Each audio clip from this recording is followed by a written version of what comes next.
Hello, Cody. Welcome to a live stream here. Hello, hello. Can you hear me? And I will see if I can raise the volume here so I can hear you better. So, Check one, two. that's a sound, definitely. So, Yeah. hi, Hello. Yeah. busy week? Yes, yeah, actually. Yeah, fairly weird energies, lots of kind of negativity or negative stuff happening, but I'm Oh, getting through it. oh, that's sad to hear. But it's also in the midst of that time. It's Mhm. weird energies everywhere. So before we go any further, I would like to say welcome to Gathering of Light. This is Cody Bryce. Hi, Cody. Hello. And me, myself, is Eva. And we are here tonight in Sweden and early morning for Cody in the States. And we are going to talk about sound healing, Mhm. right? Or do we want Yes. to switch into another topic now that we are talking about bad energies? Weird No, I energies, not think bad. yeah, weird energies. Yeah, I think sound healing is a good one. It's I have a lot of thoughts on it, so to speak, or like a lot of random areas that I can go into with sound healing. But yeah, um, the more I was researching it, well, I have a base understanding of it from way past, all this stuff. But I was doing more research onto it and seeing how much it's actually being introduced into more of a Western healing type of thing, like Western medicine rather than holistic medicine, which is kind of more like New Age. Sound healing tends to be more, etherical, spiritual healing, stuff like that. But now they're actually introducing sound healing into like actual like prescription, if you will, like actually getting prescribed to do, a certain amount of healing or a certain amount of time with this certain frequency, all that stuff. Pretty interesting. So they are getting a subscription to be a part of the sound healing. Is that like using the sound vocally by themselves or to listen No, to different hertz and vibrations? it would be being prescribed to listen to different hertz, and so you'd be like doing 30 minutes at 40 hertz, and you could do it like 3 times a week or something like that. It'd be prescribed that, and it will help with like slowing down dementia or Alzheimer's and all type of stuff. And so it will not completely cure it, but it will help with kind of slowing the progression of Alzheimer's and all that stuff. So, yeah, and Mm. different other healing modalities or different other areas, not just Alzheimer's, but yeah, it's interesting that doctors are actually getting on to it, so to speak, and it's not just some wooey, hippie new age type stuff or whatever. Hmm. I read recently when I checked in on sound healing too that they have done a lot of research about sound healing. And even though they are not fully there to understand how it works, because as everything, some people are responding very well to the sound healing and other people don't. So, Mm-hmm. but they use, I also read that they use sound healing for pain relief and Mm-hmm. to, yeah, we do know that to relax, of course, that is something that we've been using it for a very long time. But we feel so much better, and definitely they are seeing very strong evidence in that the sound healing actually is working on pain relief. So this is going to be very interesting to hear you. I'm going to let you talk. Gotcha. Well, I think the best way to start is actually get a foundation of what sound is. Kind of start with a scientific, kind of explanation and all that stuff to really dive into the foundation and build up from it. So, sound is basically a compression of air molecules hitting your eardrums, creating an electrical signal to your brain, and your brain interpreting it as sound. And so it's basically just all vibrational vibrations within the atmosphere, within the air molecules pushing onto you. And what kind of happens with that compression and making these signals go to the brain, it's basically firing neurons at a steady pace, especially like if we do the example of the 40 hertz. 40 hertz within the brain is technically gamma state. Gamma is between 30 and 100 hertz. And so when you're firing 40 hertz into your eardrums and your brain is kind of picking up that signal and completely, pulsing it at the 40 hertz, it's basically putting your brain into a gamma state, and it's kind of healing or when you're in the gamma state, it kind of goes throughout your entire body and it starts healing you in certain ways. Um, so it's kind of the foundation of the whole sound is that it's purely vibration, and we only interpret it as sound because of the air pressure, if you will. So that's like one where we start, if you will, is understanding that it's just air pressure, you know. Hmm. And to go, So, yeah, so I have a question. yes, yeah. I found this. Raise your hand.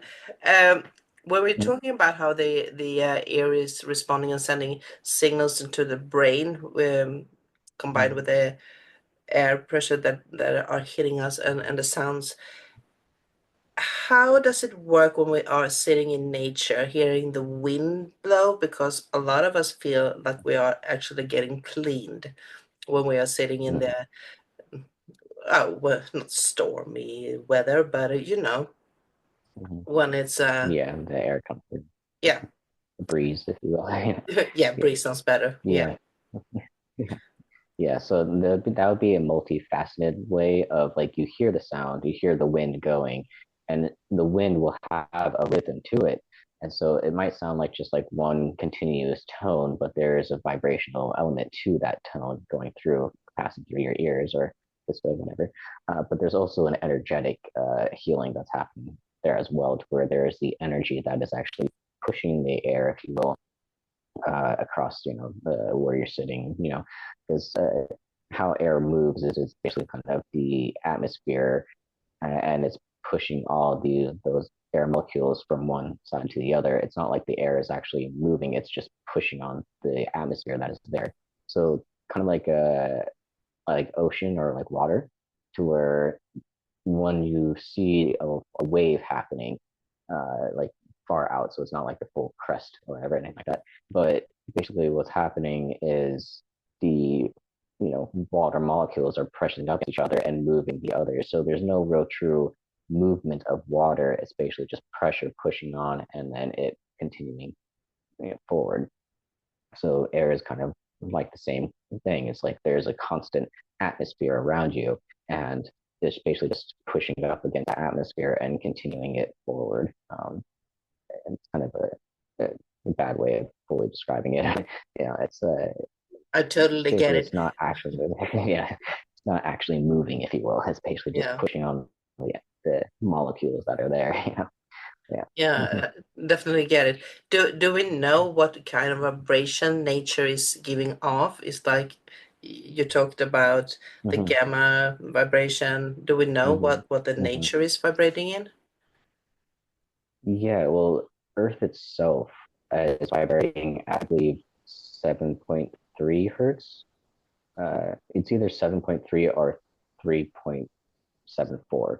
I it's somewhat get them mixed up, but so it's either at the 3.7 or 7.3. That's a pretty low vibration. But it's a low vibration. It's Yeah. very deep, type of thing, Hmm. and that would be getting closer to like the beta alpha wave. And so it'd be kind of if gamma kind of almost awakens you but gets you into a relaxed state, alpha and beta would get you into like a deep relaxed state, like almost like a sleep, type of thing. It's very, very low, very kind of, yeah. So the relaxation that people are experiencing when they are sitting out in nature could come from the fact that they're such a low vibration that actually makes you feel a bit sleepy. Yes, yeah, basically, yeah. Oh, that's good to Yeah, know. yeah, yeah. Plus all the natural energies are the variety of energies that are coming from the trees. Because there's like the base earth frequency, and then there's like the individual frequencies that are coming from the trees and the plants and animals that might be around and all that stuff. Especially if there's like water flowing, you get another energy with that another frequency. And so it's like the combination of all that allows for great healing. Yeah, So it's it's not like a just one tone; symphony. it's like multiple. Yes, exactly. Yeah. Yeah. Well, that's interesting. Yeah. Back to your Mm-hmm. original Yeah, conversation. yeah, yeah, going on. Yes, yeah. Well, we kind of moved and got the foundation of sound, air pressure and all that stuff.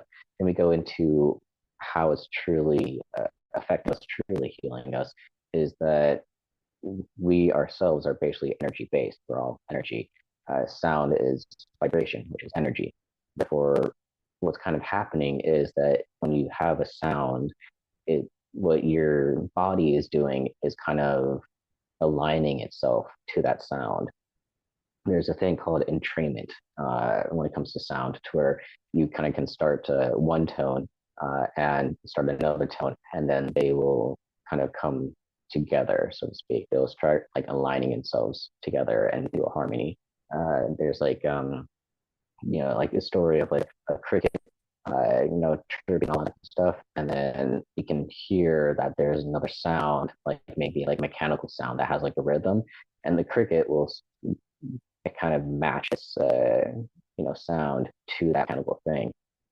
Just you know, it goes in and starts creaking, and then this goes off, and then yeah, creaking just matches it, and so that's kind of what's happening within ourselves, is that we're vibrating at a certain frequency, and a new frequency gets introduced, and so we start matching that new frequency that's just came in, and so therefore it kind of depending on the frequency, will have a certain effect.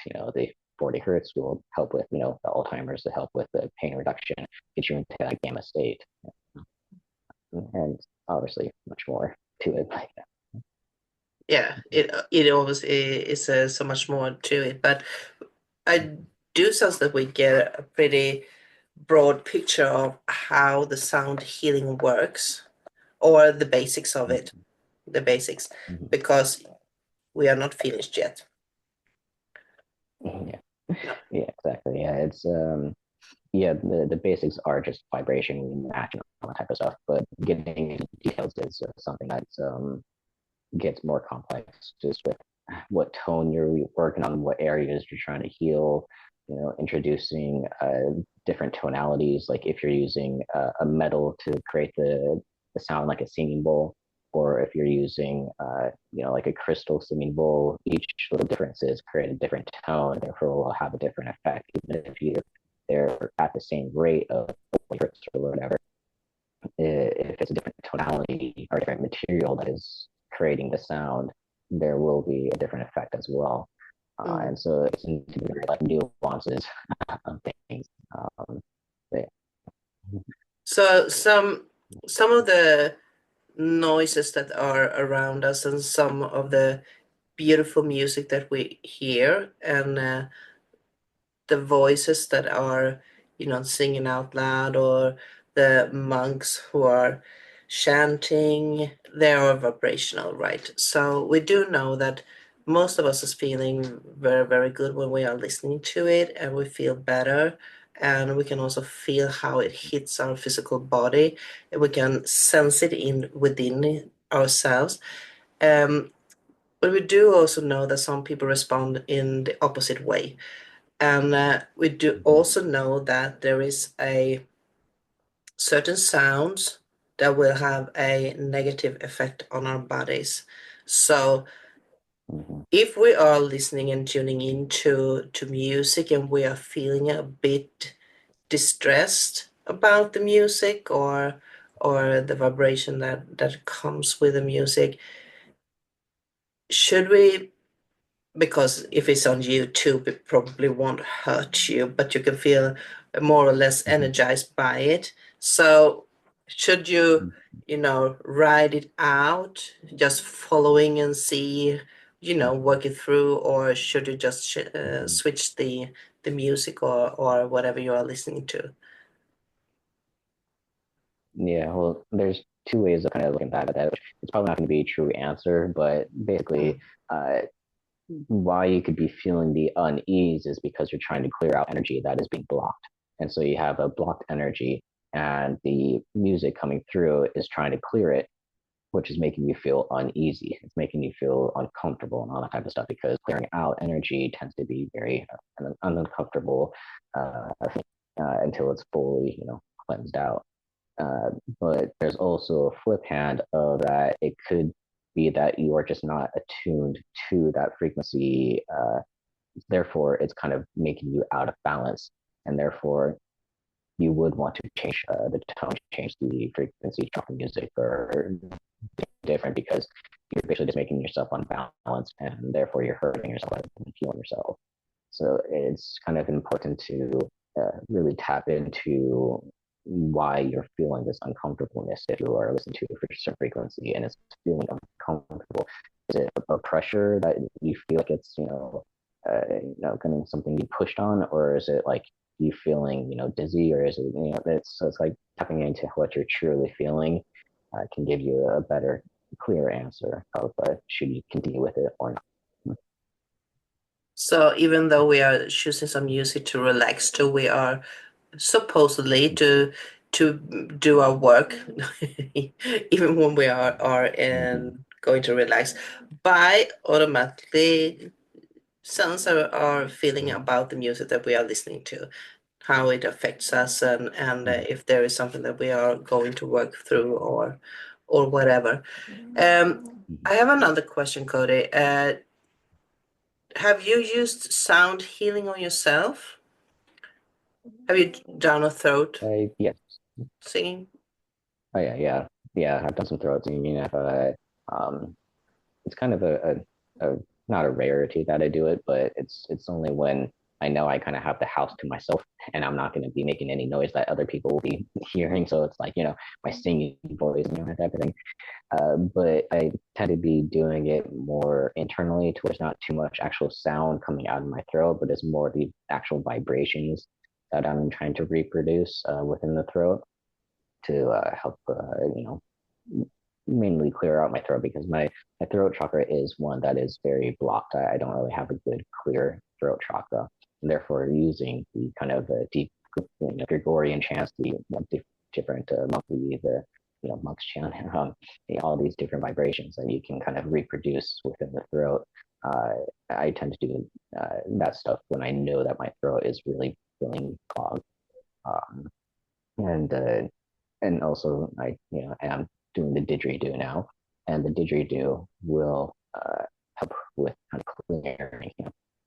And so it's because you're using your voice, but you're also kind of like you know uh, creating vibration within the mouth itself, and therefore it goes all the way through the throat. So it's not just reproduced here; it's all the way up here and going Okay. down. So Hmm.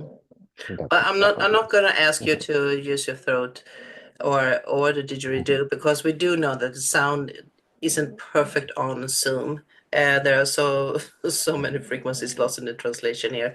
But it is kind of fascinating how the vibrational of the we could use the throat singing for one example, how it affects the body.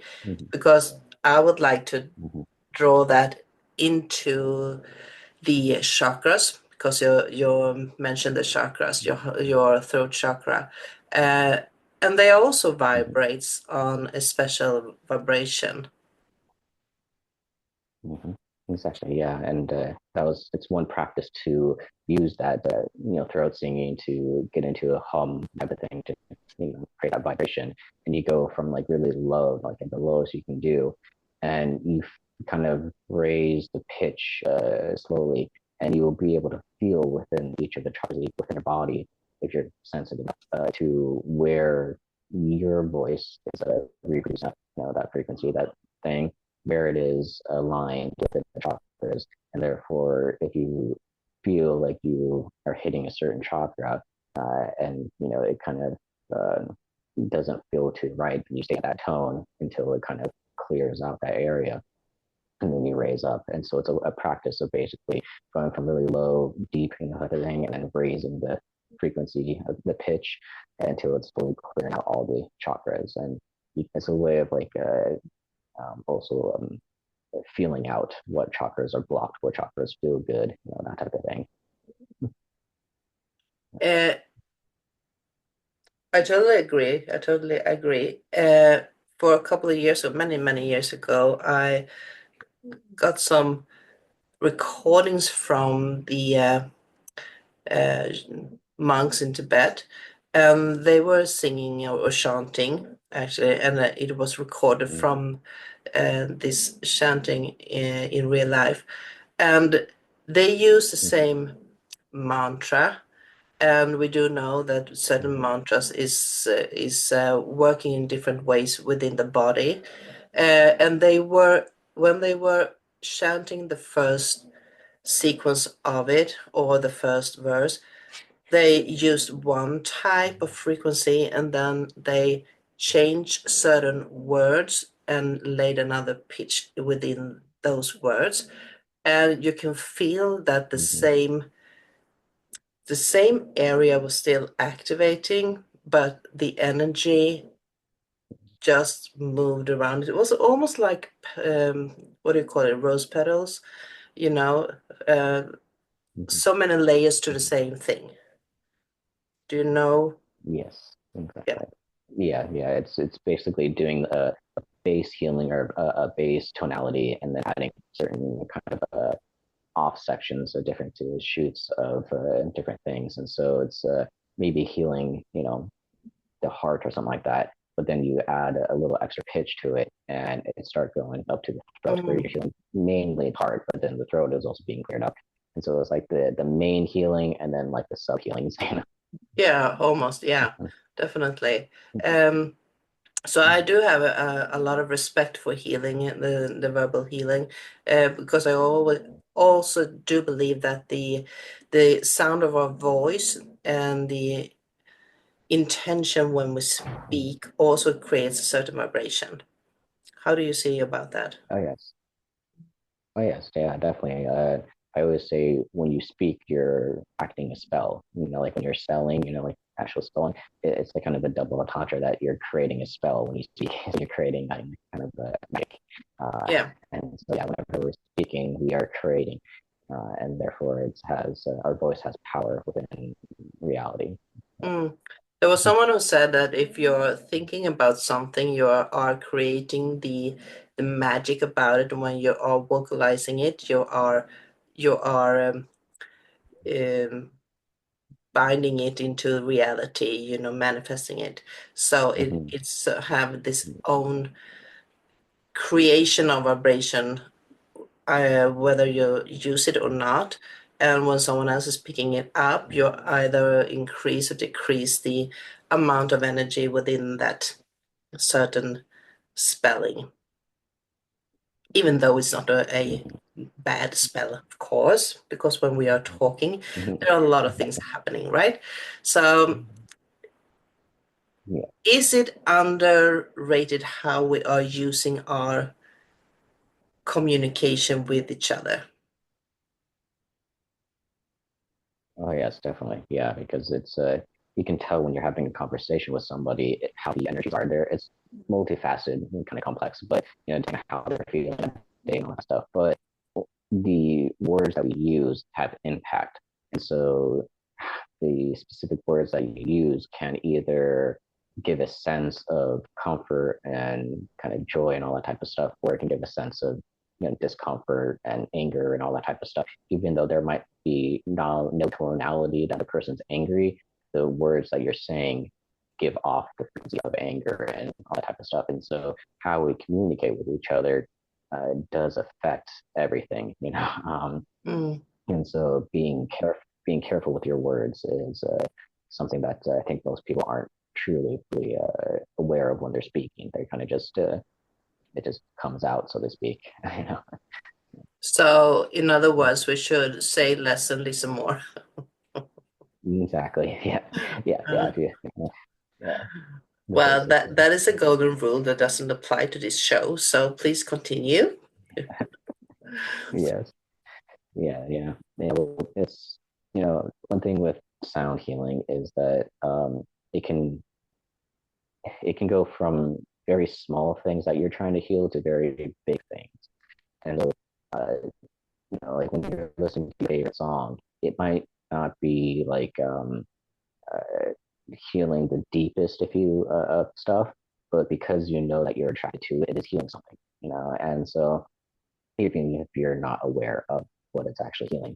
And as a person, if you're listening to a song that just doesn't feel right to you, then obviously it's kind of hurting you. It's kind of making something worse or kind of making you off balanced. And so even the songs that we're listening to can have an impact on the body, even if it's just the slight stuff that we aren't fully aware of. And then you get deeper into more uh, neutral tonality, not neutral, but singular tonalities like the 40 hertz and that type of stuff, where it's not a complex, it's not all over the place. It's just one singular thing, which will have a deeper healing effect because it's more singular, it's more focused. And so being able to kind of choose the moments of, well, I don't really need a really true deep healing right now. I do feel like I want something, and therefore just listening to your favorite song will have a good effect of it's healing you, and you're still getting to enjoy your favorite song and all that stuff. But it's not like you're going into a deep session. And so having the awareness that, oh, I don't really need to have that deep one right now, but I need something. So yeah, that type.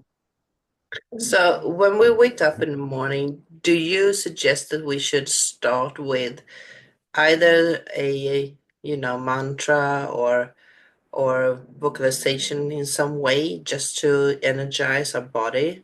I know that you have a special morning ritual, you do yoga, or you used to do. Yeah, yeah. Um, do you still Yes, do yoga I when do you some wake up? small stretch.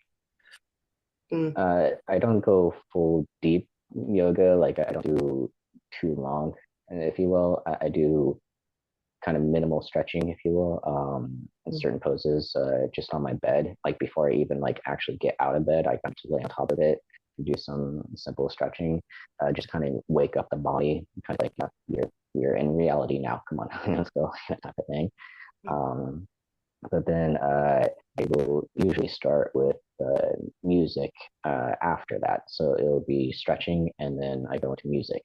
And the music that I tend to listen to early in the morning is more electric, if you will. It's EDM music, very like dance music, if you will. So it has a very upbeat, very kind of fast type of thing. Therefore, it's having my energy become more awake, more like up and energized to go, all that stuff. So yeah, I don't really recommend going with the deep, healing hurts in the morning because it'll probably just make you go right back to sleep. But yeah. you kind of want to have that upbeat stuff. Yeah, if you want to have a beautiful morning, start with a upbeat, the electrified words of Mhm, indie music. Oh, mhm, maybe. Well, that was a sidetrack. But I do want to continue on this sidetrack because when you were talking now, I asked about your morning rituals and you were talking about how you wake up to a day. I saw this cup with a spoon, a teaspoon, swirling around within it, mhm, causing an effect within that, a sound. So I mhm. guess that even even even a cup of coffee with a spoon will create a sound vibration that affects us. So are we going to start to listen to, Exactly. yeah, what kind of material we are drinking our beverage from, or Yeah. will this Yeah. get really Yeah. Every interesting? little thing. Yeah. Yeah, every little thing adds up, if you will. And so if you're drinking out of some, metal, cup with a metal spoon, and it makes a very high pH, when you're going and stirring it and stuff like that, it could be a little bit too high, a little bit too much, and therefore it might throw you off balance. Even though it's a slight little thing, you're not going to notice it, but it will slightly shift the energy. If you're doing something a little bit more, like I don't think a bunch of people drink coffee out of bamboo, but some type of wood type of thing, then it'll be softer, more earthy, a lot of the stuff, and it won't be making as big of a pitch on stuff. So yeah, every little thing has an effect, and even if we have no regulation of the effect, it is going to affect you. And the sounds outside, if you're in a city that has all these sirens and loud neighbors and all that type of stuff, every little thing adds up to kind of a symphony of frequencies that are hitting you all the time. And Mm, so uh, that that will translate into your body, and either make you worse or heal you. Waking up to some beautiful ocean sound, you're on a beach property or whatever. Waking up to that type of thing obviously going to heal you rather than hurt you. So environment is very crucial. mm. So I wonder if that's why they used to drink from crystal glass before. They have these cute little crystal glasses, and the vibration went flat, and you're back. Right. So that vibration wasn't good. Uh, so do you think Yeah. that they knew about it? Because back in time, people usually drank from crystals, glass crystals, crystal Mm-hmm. glasses. Um, Mm-hmm. was there something that was easier to make, do you think, or was it some kind of magic included it from the beginning? Mm-hmm.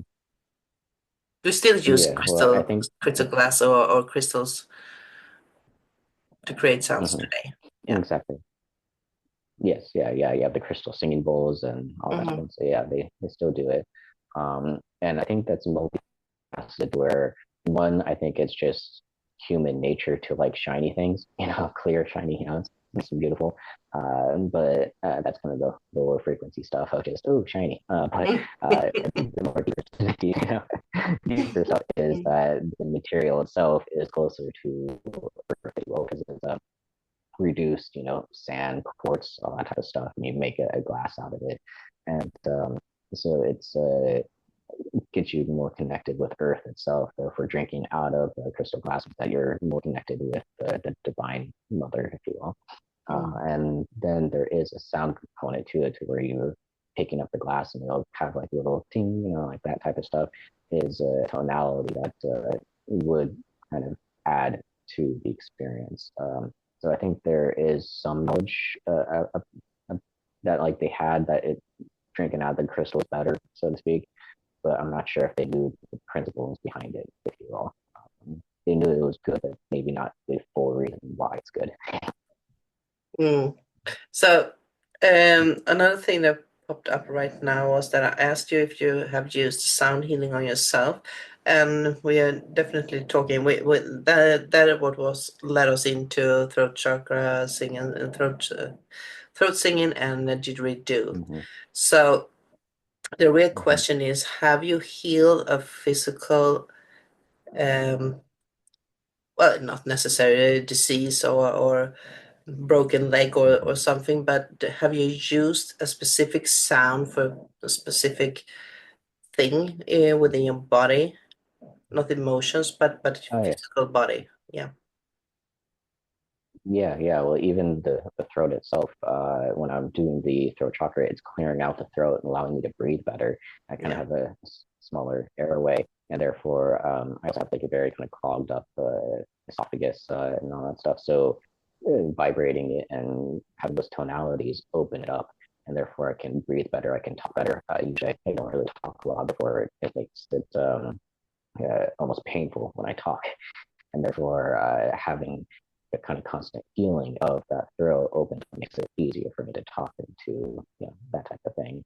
Mm. There's also more like stomach issues. If you have a lot of stomach issues, and therefore doing certain tonalities will ease the stomach and help with digestion and other stuff like that. And so it's not like gigantic things that are being healed, but every little thing that it does kind of add up to a better balanced body. Mm. That's kind of interesting. Now I pulled you away on a huge sidetrack, but I'm going to let you go back to your research that you have done. So do you remember where when I dragged you off on the sidetrack? Very off, yeah. No, I think no, I know we were talking about hertz and frequencies, gamma, brain waves. I think the thing next would probably be going to the cells itself, where the cell in your body has a certain frequency to it, and you're made up of trillions of cells, and therefore your body is kind of has multiple, a lot of different frequencies all going throughout it. Um, and so having sound healing kind of aligns them and it's more harmonious, even though you want the different frequencies within different parts of the body and all that type of stuff, just like the chakras have different frequencies there is. So you don't want it to be fully harmonized, I feel, but you want it to be aligned. And so making sure that the sound healing, not making sure, but the sound healing just allows the body to align itself and to become more harmonized. So yeah, and that works with your brain waves as well. If you have like a very, erratic brain waves where you're kind of all over the place. So having a set tone will have your brain literally do the same thing of entrainment is it will start to kind of match the steadiness of that tonality. And so that's why it's usually very healing, meditative to listen to these sound healing, meditations or using the crystal or the singing bowl and all that type of stuff because it's a one tonality and therefore it's kind of making your mind uh, kind of calm itself. Um, so once again, they are dragging this into a sidetrack because now that we're talking about how you're using the sound or how we can use the sound to get our bodies in, or the chakras align with each other, they went back to the spellings that we were talking about, not the which spelling, but the power of words. And even though you're sitting in a group meditating, you probably will end up in the same vibration when you're using the same chants and or words, whatever you are using, because that is also a frequency that comes from the vibrational of a thought. If you're using, for example, a guided meditation or a chanting meditation. So that was their circle of points that they had, because the next thing from there was how we are responding to everything that is taking place outside that circle. Because when we are together in meditation, we still have the same goal. We do know what we are there for, and when we are outside that circle, we get affected from so many vibrations all around us, from TV, from social media, and every speech that are made, definitely in these weird energy times, um, that has some effect vibrationally in our consciousness that we are not always aware of. So I give you Mm-hmm. that to Yeah. address. Mm. Yes. Yeah, definitely. It is With love from universe. kind of yes. Yeah. Yeah. The analogy of you are what you eat, right? Mm. And so it would be the same thing of what you're eating with your eyes and your ears and all that type of stuff. The stuff that you're watching, you become basically. You're taking it into yourself, and so making sure to avoid, watching stuff that is very negative. If you're even if you love, scary movies and all that type of stuff, it's going to affect you, your energetic state of being. And so kind of trying to avoid, very graphic, scary stuff. It would be, you know, uh, positive, yeah, and also just, daily news and all that type of stuff where it's mostly negative. And even if you want to be aware of what's happening in the world, um, that type of stuff will kind of bring down your frequency, bring down your energy. And therefore it's, you are what you eat, and therefore make sure that you're eating good. You're staying on, very positive YouTube videos or stuff that is focused on love, like stuff. But you can't always be watching that type of stuff, so you will be going into some of the negative stuff, and when you do, it's kind of being able to balance it with the positive. And so if you have all these negative speech, all these stuff happening around you, to make sure that if you are able to set aside a time in your day to where you can focus on the love and the light to kind of balance out the negatives and the dark that you've been kind of accumulating throughout the day. So you basically have to Balance become can your be own shield, and shield within awareness. So if you are yeah, feeling heavy, and in the end of the day, it's probably because you have been unconsciously fed with a lot of lower vibrations that are not healthy for you. Maybe. yes, very much, yeah, yeah, Maybe. yeah. Yeah, basically, like you have to be your own doctor. You also have to just be your own teacher, your own guru. You have to be able to know what you're bringing into your reality. And, yeah. Yeah. Thank you. So yeah, Mhm. once again, back to you. Yes.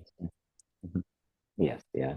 So kind of going back to the words, when are dispelling, and we're kind of on that topic, there are certain phrases that will connect to each of the chakras as well. When you go, lam, hum, all those type of things.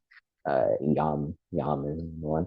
Uh, and when you speak it, it will activate those chakras, and you can kind of tell within the vocal cords of, if you're saying yum, not yum, but yum, it is a higher kind of tonality before it goes up into the third eye. When you're saying lum is going lower, it's more the solar plexus chakra, that type of thing. And so each word has been passed down through Yogic teachings, and also Muslim has to have different words to say to activate the chakras. And it's the word itself might have power, but it's the frequency that is being produced within the throat that is the true kind of marker of the frequency. Because you can have yum in one teaching and it hits a third eye, or you can have a completely different teaching that uses a different word and it'll still hit the third eye because it's matching the same frequency, even though it's completely different words, completely different teachings. So Yeah, yeah, it's different teachers. an interesting. Just like we were talking about these mantras that they were using within, Mm-hmm. change the picture of specific words, and get Mm-hmm. another effect within the meditative state that they were in. So yeah, that's interesting. I kind of smile because I was also receiving this yam lam ram the whole level of that in the Yes, 90s. yeah. And yeah, and I met Mm-hmm. someone who I was talking with like 20 years later on, and they had the same words with a totally different Mm-hmm. lineup settings that they were using them from.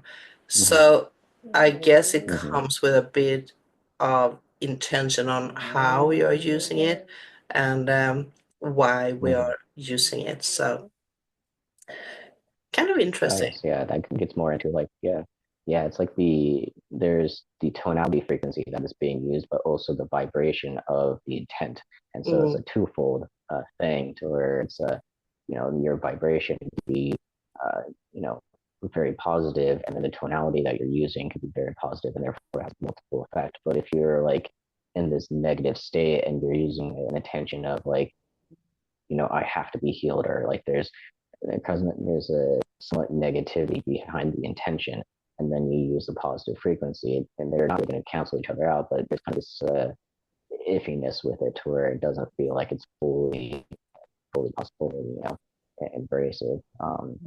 So yeah, intention is key with what you're trying to produce or trying to have an effect of.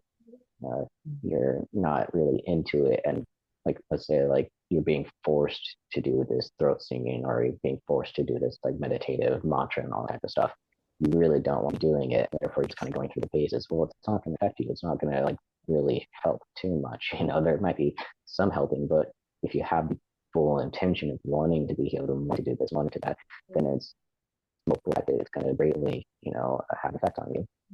And so, yeah, it's intention is key. Mm. Yeah, you can definitely get a lot of different reactions from using those mantras, and with intention, of course. Uh, I use a lot of mantras by free will, definitely free will, and the Gayatri mantra amongst several other mantras. And the Gayatri mantra, I did get a body out of body experience when I used that one. I can't remember for how long I was sitting and just chanting it, but it was pretty pretty long time. I didn't have anything to do, so I sat down and meditated, and I started to use the Gayatri mantra, and tried to change the vocals of it, the sound of it, and I did get an out of body experience from that. So you can definitely get a lot of different reactions. But I love the Gayatri mantra. I think it's a very beautiful mantra. Mm-hmm.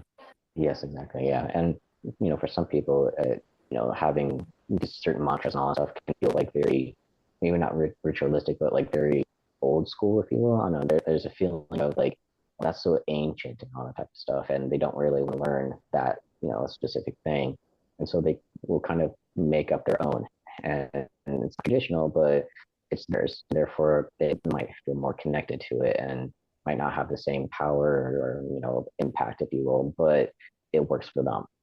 And so I might not have the full knowledge of ancient mantras, but if I say I want to release all that no longer let's see, there is one that I use where it's release all that no longer serve me, and therefore it's kind of my own that I'm doing. It's not a traditional mantra or anything like that, but just saying it over and over has the kind of this effect, same power. Might into my vision, my intent was to release energy that's no longer serving me.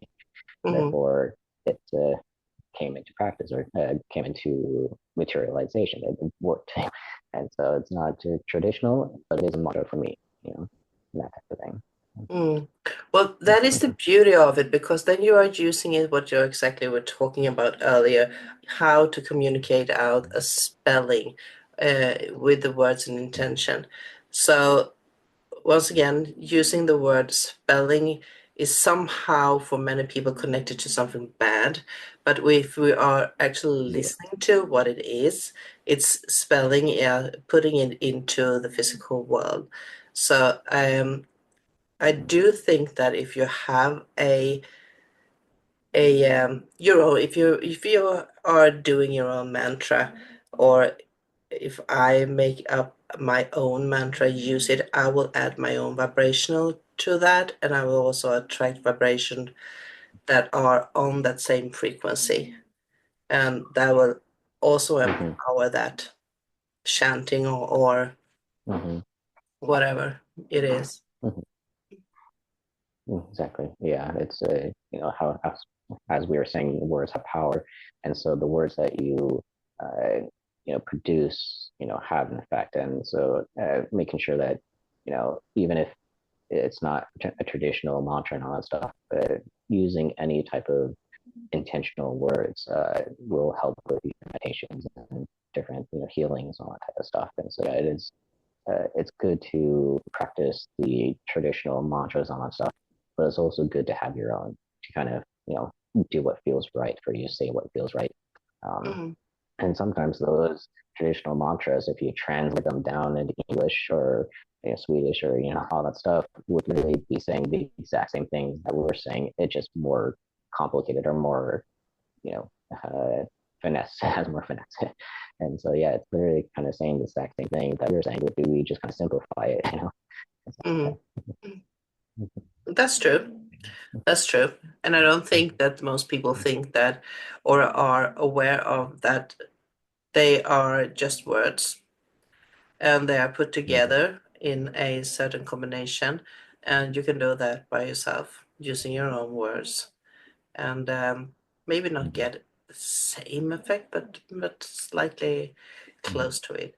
So yeah. Yeah, exactly. Yeah, yeah. Especially because the older stuff was kind of meticulously thought out. It had, has power behind it, but also has tradition, has this energy that's kind of passed down orally and written and all that type of stuff. And therefore, it has this buildup of energy to it, where it has more weight behind it when you're saying it. So Mm. there's a kind of a thing of like, past traditions carry more weight than new ones. And so it's kind of the same thing to where when you do those traditional mantras, it can have a very specific weighty, effect rather than using your own, which, like if you feel the traditional ones are a bit heavy but work, and the newer ones, the ones that you just kind of make up, are really lighter. You can it's a weird sense of can feel that it might, has, some effect, Mm. or it will affect. It's not as, deep, if you will. Um, yeah, the slight feeling difference there. And we are calling it mantras, but we could also say praying, because Yes, prayers are the yeah, same thing. They yeah, hold a yeah, lot basically. of energy within themselves and could be used for both good and other stuff. But pray has a huge power. Chanting Mhm. has a huge power. And the same thing. Pray, chanting, that is the Mhm. same thing. Different Mhm. cultures.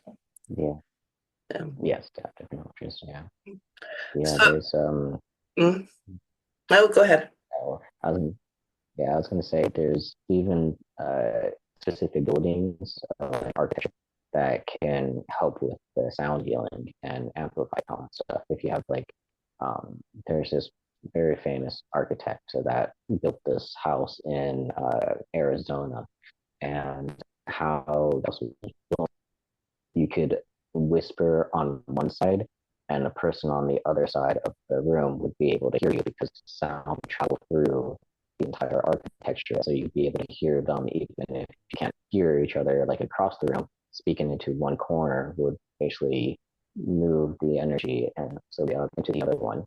And That's so magic. what that, yes, yeah, and sound magic, basically, yeah, and Mm. through architecture. And so how your house is laid out, all stuff will affect the energies as well into it. How sound healing will be either effective or not effective and all that stuff. And so in that, they would actually use it for sound healing sessions where they would have people laying in the middle of it, and then they'll be doing sound healing around the edges, and they'll just be kind of constantly going around and around and around. And so it's really cool to have those buildings, like have architecture be a part of healing, you know.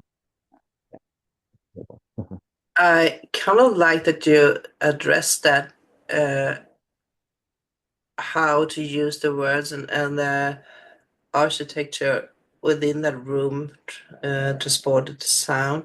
That's a geometric symbol, and not a symbol. The room is a symbol, but it's also a circle within containing all these geometric symbols that you have been talking about so many times during Mm-hmm. the years, and Mm-hmm.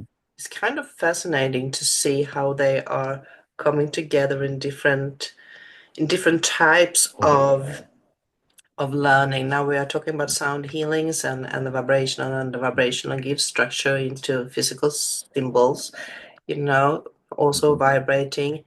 And Mm-hmm. that house or Yeah. room that you were talking about is located in Arizona, you said. Yes, yeah, it's one in Arizona. Yeah, it's I'm pretty sure in the middle of nowhere, Arizona, like, very small town, but I guess they had a lot of space there, and so yeah, he built this whole thing. And it's apparently very hard to build, therefore it hasn't been really reproduced that much. It was built, I believe, in the 70s, um, and so kind of during the hippie, Mm. revolution, of healing and peace, love, and all that stuff. And so yeah, decided to put his knowledge of sacred geometry, and it was based off of sacred geometry and into architecture. And so it is kind of like a dome type of shape, but at a very specific angles to create this resonance that happens, this frequency. Mm. Yeah, So is this pretty place cool. open for I public forgot or? the name. Yes, yeah. You basically can go there, and there's if they are still doing it, I believe I looked into it. They were still providing sound healings there, where the owners of the place would, if you come in for a session and you get some sounding, and it, I don't think it was too expensive or anything like that. Sound healing can, you know, it's kind of like a massage, if you will, like the prices of massages. So therefore, it can be really expensive or it can be cheap. Mm. So it just depends. But Yeah, everything, every price has gone up right now, so let's not talk prices. Yeah. Um, yeah, yeah, yeah, let's just leave that. It's open for public. People can find out for themselves if they want to go there. So back to the yeah. sound healing. Do we have something that we want to include? Have you Mm-hmm. left something out? Well, I'm not sure. Oh well, you kind of talked about a little bit about being in a group and the group kind of coming into the same frequency, if you will. Um, if you're doing like a sound healing with multiple people in the room and they all start vibrating and harmonizing with each other, then the energy gets amplified. So it's kind of like when like group meditations, like big, meditations. If they're all focused on one thing, the energy gets amplified. And so it would be the same thing with the healing. If you're in a room with multiple people and they are all, at that same frequency, kind of being healed all together, then there's an amplitude or a multiple effect. Not multiple, it kind of adds on to each other. This person heals that person heals that person, and it's all kind of combined. Mm. Um, and so, yeah, it's a good idea to be able to at least try out, if possible, to try out group sound healing rather than just individual sound healing. Individual Mm. sound healing is nice and more personal. Good thing in doing the group can have a multiple effect, yeah, greater effect to people. Yeah, definitely. Totally agree. Do it in group and you will find out how it works, how it will come to you physically and mentally and Mm-hmm. emotionally. It triggers a lot of things, Mm-hmm. definitely. Yeah. So, yeah. Anything else you Mm-hmm. feel that we have left No, out? I'm not sure. I know before coming into this, my mind was like all over the place with a whole bunch of different things. But as we were talking, it kind of just like honed in on very specific things, and I was like, huh. Usually, I thought I had a more general thing of going back and forth with different stuff, but all that is kind of just left my mind. Yeah, it's those dawn side tracks. But I can't help it. yeah. Need to go there. Yeah. What does Bashar? What does Bashar say Sure. about this sound healing? Yeah, well, he would say it's a permission slip. It's it's just a way for you to do what you already could do without it. And so it's kind of a lot of different things are permission slips that allow you to get into the frequency that you could do yourself, because you have the power to create reality. And so it's all you, but you're just using this thing as a way to kind of justify going into that frequency, going into the state that you wanted to go into. And so it's yeah, just one modality of feeling that you could do, yourself or without any extra outside thing. But we choose to do it because we feel like we need some outside thing to get ourselves to be healed. Mm. Yeah, well, that's true. That's true. When I'm feeling in a pretty good mood, I usually use this, There's a song, Good Vibration. Just just Yes. those words, good vibration. Yeah, I love to Yeah. shout them out loud because it makes me feel even more happier. Okay, Hmm. and when I'm Yeah. thinking about a problematic thing, I usually end up in a, well, it's not an opera track, but something like that, and it keeps repeating in my head, and it stimulates me to think for, to get a solution on the problem that I'm thinking about. So, we Hmm. have different ways of triggering and putting our emotions in right place, or using our brain in the right way, just by using the Hmm. vibration from these songs and the words. So Hmm. it's Hmm. quite effective and fascinating, and everything that is between those. And I wish that people actually listen more to their own words, what they are saying, and how they respond to other people, um, and how they address other people. That's freaking awesome. Hmm. Yes, exactly. Yeah, I was just listening to a song that like a really old song, but it's "Don't Worry, Be Happy." Mhm, yeah, It's kind of like that like reggae kind of like "Don't worry, be happy," you know. So I yeah, was like, yeah, that's definitely a good one. definitely put us in a Mhm. particular state of mind.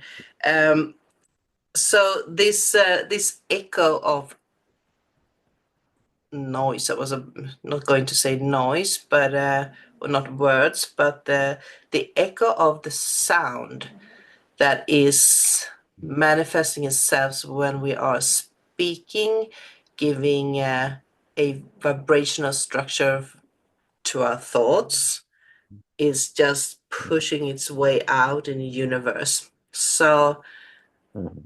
how does the ripple effect of everything that is communicated and shouted out here on Earth, is there like a wobbling atmosphere of, you know, hitting the brick wall of Oh yeah. thoughts out there?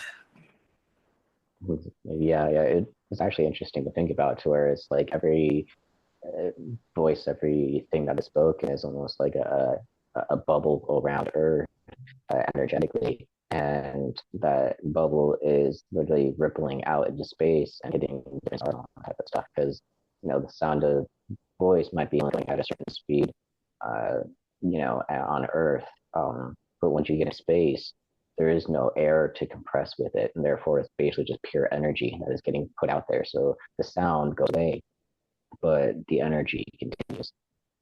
And so yeah, it's kind of an interesting thought there. And that, like, again, another interesting thought is because we have an atmosphere, we have sound. Other places, in the universe, all of space, it's Yeah. quiet. There's nothing. So we have a very loud place in space right now. It's very popping with noise.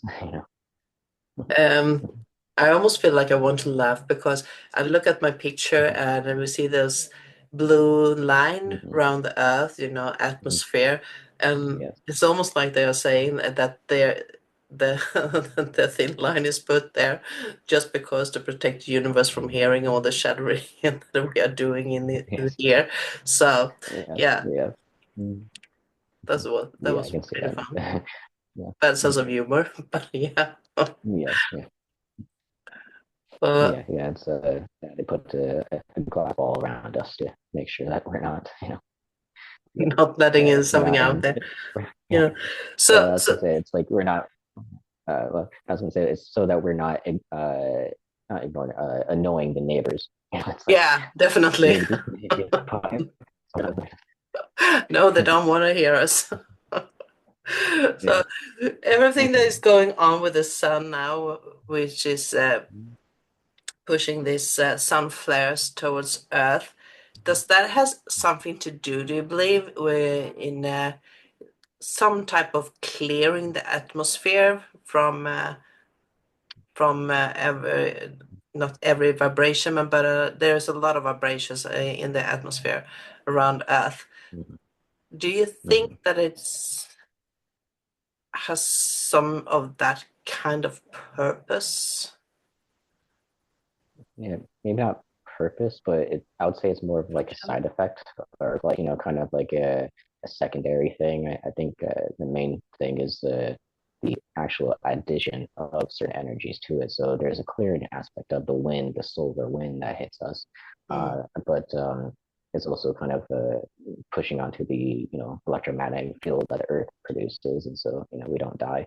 But uh, yeah, it's adding energy to or through the poles where you get those aurora borealis, but it's also through that energy would probably have a clearing effect as well. But yeah, I don't think it's like the main purpose.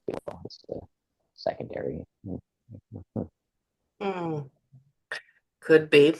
When we are talking about sound and everything, I want to give you a something to analyze here, and we can do this after we have this meditation, but I want to do it now. So, do you have time? Yeah, yeah. Good, good. Um, I went home today in my afternoon, and I went outside, and it was kind of breezy outside. Uh, the trees, you could hear the leaves that are starting to pop up now, how they were, you know, making their own sounds, and the trees slowly bend in the wave of the breeze. And I sat down and I'm just listening to the sound. And when I started listening to the sound, I started to see a I would like to say I go back to the Asian culture, and but it's not like a fountain. It's it's stepways that goes down, slowly goes down, so there's water just falling down from piece to Mm-hmm. piece. And I do know that you can see the image that I'm trying to describe here. And Yes. the colors of the whole concept was dark purple and dark red around this purple stairway of water falling down. Um, Almost like it was in the dawn, or, you know, kind of moving in from day to night, daylight to the Mm-hmm. night light. And obviously, I saw this from beneath. So I saw the steps of the water falling down very slowly and harmonic. It was nothing, you know, full speed or anything. But when it comes down to the last fountain or petal, or what you want to call it, there was a almost like a rosebud. And from the rosebud I opened up, and there was a head coming out, a newborn child coming out. So, but it wasn't from a physical uh, human body or alien, nothing like that. It was like it was just produced more visual. Um, so yeah, it's rebirthing. You could say that. Yeah. But I want to hear a bit what you think about that. Mm-hmm. Yeah, it's interesting. The way I was seeing it is from the original water that is coming into the first thing. I Mm, feel like is like source, like source energy, just pure energy. And it goes into like one layer, and then each layer down, it's adding something to it. And so it's like it goes from like really, really pure, just source energy. You add more information, more something, more all that stuff until it gets right down to the edge to it right before it fully incarnates into reality. And so I feel like it's like this source being added to, and then once it finally hits Earth, then there's the rebirth, the opening up of the flower. Um, uh-huh. yeah, because I can't wrap myself around if that is something. I don't feel that it's connected to me as a person. It wasn't a specific message to me, more like something.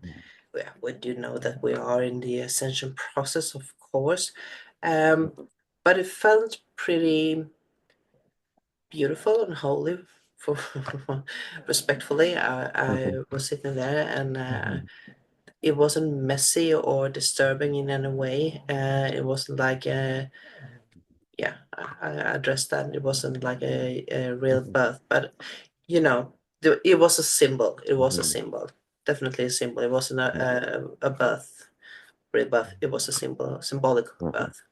So that's interesting. Thank you for your mhm, interpretation there.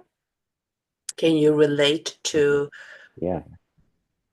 anything else around it? Do you get Mhm. anything that you want to complete it with?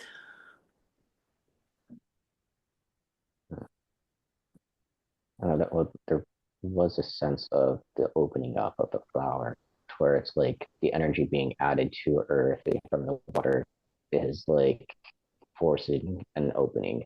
It's not like forcing is a bad word for it, but it's like uh, an opening, kind of symbolizing that the people on earth needing to, not needing to, or would be positive if we all opened up a little, and the opening up of it would have a birth come out of that, something new would come out of that. So it's almost like this, it's all symbolic, and a lot of for me about like the water or energy being added to earth is causing an opening. That opening, once it's fully, realized, then a new humanity can come from it. Mm, Um, yeah. that was beautiful. Let's stick to that one. We keep that one. Yes. Yeah. Yeah. Yeah. So, do you have any healing for us? Yes. I brought up the crystal. I thought if we're, talking about sound and frequency and all this stuff, and clear and, multi-purpose feel would be a great one. Yeah. And so yeah. So for those that you don't know, I'm going to be sending energy from the crystal to you if you want it, either verbally or mentally accept. Like I would like this energy. If you don't, it's all fine. Won't touch it. Yeah.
Very quick in there.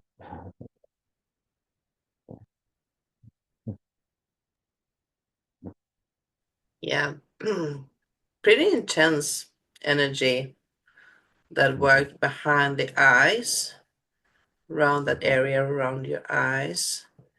And it Yeah. also for myself, yeah, you can say something about that if you want to. I was definitely feeling the pressure behind the eyes and it kind of like pushing it forward, but the weird way it was like straightening up my spine, but pushing on my shoulders. So it was like straightening and then pushing down. So, yeah. Mm. Like it was opening up a channel. Yeah, it was like trying to open up the probably heart area, straightening up and opening up the chest and pushing it down. All stuff is Mm. opening up this area. Uh-huh. Nice. That's nice. Uh-huh. Um, I also started to see, these what do you call them, folks, birds, like and and when I see these the birds, the bird heads in front of my eyes, I do remember that there also came up when you see it, you go raw, the Mm-hmm. what do you call it, Yes, folk, yeah. hawk, Both. yeah, Both. hawk Yeah. or Mm-hmm. something, yeah. Well, Yeah. that kind of a bird. So that is also a vibration I Mm-hmm. would add. And I guess, yeah. why is they making their presence right now? Mm-hmm. And I'm Sure, talking about the there's been. original raw from the lower one. Mhm. Yeah, I would say it's probably a very crucial time right now, where there's a lot happening, and one uh, change of energy, one shift can have a lasting effect.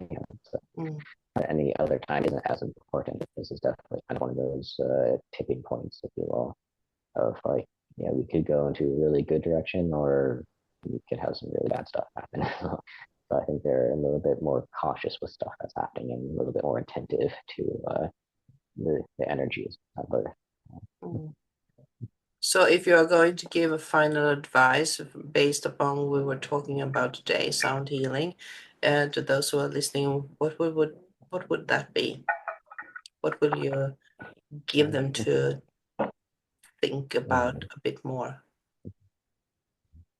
Well, I'd say having the intention behind, uh, you know, well, we were talking about sound and like the intention behind the word. So be careful with what you're speaking. Words have power. And the other thing would be having a little time to yourself here to just enjoy music, and the kind of the more casual sound healing, something a bit softer. So yeah, just enjoy the music if you can. Enjoy the music. I love that. Yeah, that would probably be my advice too. Enjoy the music, and also don't be afraid to try to use your voice and to sing out loud, even if you do it when you are alone. Just use it. Try to play with the different sounds that your mouth can make and your throat can make, and see how it affects yourself. Because we all have a very unique vibration within us, so we have different sounds coming out of us, and only you can tap into your own vibrational sound. So that is so cool. So that would be my advice. Play along. Yes, Play along. yes, play nice. Yeah. So before we go here, I just want to ask you another quick question. Do we have a topic for our next gathering? Mm.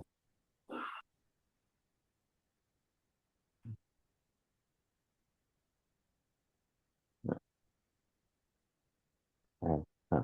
Well, I'm getting a word, but I'm not sure it's like a topic, and we've kind of already covered it, and so I was like, I'm not sure why it's coming up, but the word extraterrestrial, Hmm. um, and it might be because we are talking about Ra, and they're kind of more focused on Earth and stuff like that, but that word is just that word came up. I'm not sure in what context, what we would be talking about, and we kind of already did a session and talk on that stuff. So we have covered most of things throughout the Yeah. years, but we did do a talked about the aliens and what the purpose was, why they are contacting us right now. But we never finished. We were doing a part two and we never did.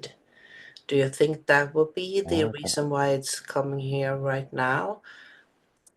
So Yeah, maybe maybe, yeah, to. we will Uh, definitely go with that extraterrestrial. mm-hmm. Yep, Okay. we have a topic. Mhm. So to everybody, oh, 22, 22. So to everybody who has been listening to us today, thank you for being here. And as always, we do not hold the truth here. Mhm. We do share the wisdom that we have within ourselves and that we Mhm. are believing in and make sense to us. And we're trying to make sense and try to understand it by ourselves. So if you are in a other opinion, that's totally fine with us. So, Mhm. yeah. Final words, Cody. Yeah. Well, like always, flow with love. And I will say we'll see you next time. Probably within a week, we are going to talk about that when we are closing down this live stream. And yeah, take care and be safe and see you soon. Bye. Mhm.